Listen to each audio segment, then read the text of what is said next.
cái gì aussi pound chỉ Kuki họ hi khát cha underground này bên này underground làm cái này thì không tôi bên này cái hồ thế thì cái hồ nào mà chú aman si chú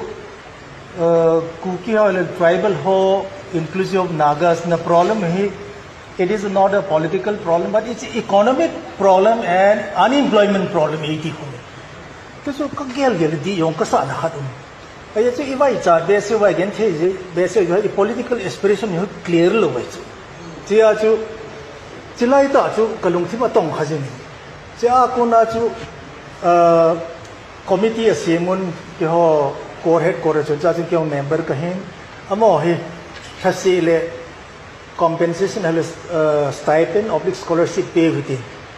extortion kidnapping họ bỏ luôn đấy bỏ lên từ committee khác sẽ form vào cái lại chúng cả đó họ cho sang á thì là làm cái cho sang song thì cho nên cái xin cho anh đi soi mà xem ra cho cái chú anh đi soi xin thì chúng cái nó bôi mà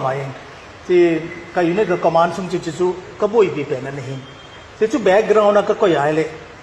chú ama yang hin pay off na pay off a ball đi hono chỉ cái chart पे này pay off मतलब a chỗ đó đi phong na chỉ cái bôi bị पे này ये जो loose time की पावन ला है मेरे हन rumor आई लो वाले propaganda एक tribal हो MLA हों जो थे underground हों जो थे apartment हों जो थे ये जो तो अलग की चाहिए थी चाहिए ये चंगा मैं खान आए दी आही चाहिए नॉर्मली दावन एक्सेप्ट इबो लोग नाइट आई तू दिन मुना है अच्छी आपको ना चु चिलेबल आचु देसी बोलवा अब आज इच्छे बेव नाइ दें तो पब्लिक नॉलेज सामने अफान आये चु उन्होंने ले इलाम का हो थम खत चौदह ओहन ले हो तो आई के खब नाव इच्छे न पिउ ही हम किचाई दें ना ते ले इंडिया गवर्नमेंट ना क्या कुम सॉमली ना करना तो ये चुन इमेल से ही इदिले ले अमाले मा प्रॉब्लम किचाई थी ही कोल्टे पॉलिसी खरीम तो तारीख सोमनी दुंगतिल होंकी ना जून तिंगले ओ अफाय तो हे कोडे के चाइतान तो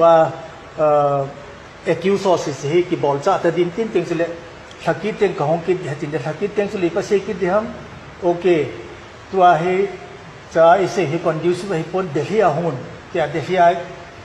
मी की क्लैंग के दिल्ली चीदी की चू की दिन दिल्ली आगे के हो की ताचो अदिले टेक्टिक्स आचो somewhere on the journey the main idea of getting a separate administration may be lost तो जो कहीं का किचाट पे नहीं चाहिए जिया है तो आकसे ही गमसुमता आकसे है it's a challenge for everyone चपांग हैं लंग उपाय लंग हम था लंग बहुत चलन गैल फॉर्म में तीन चाहिए पन हम लोग वाले इलाम का हो खाले नहीं ना 14 हैं लंग इंसेंटिव ने पियो हैं ना ले चाहिए हुं बे थे दही ये जो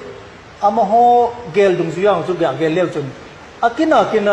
इहो डिमांड अपे दिउ चु हिथे लो hi इहो इतिनेप लो दे a struggle just so de hi ja chu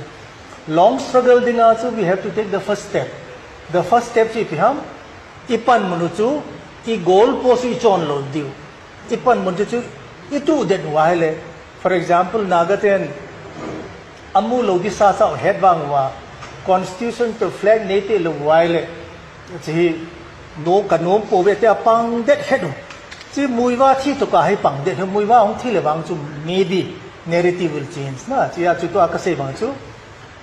journey of 1,000 miles begin with a single step chỉ là cái goal post head po le trái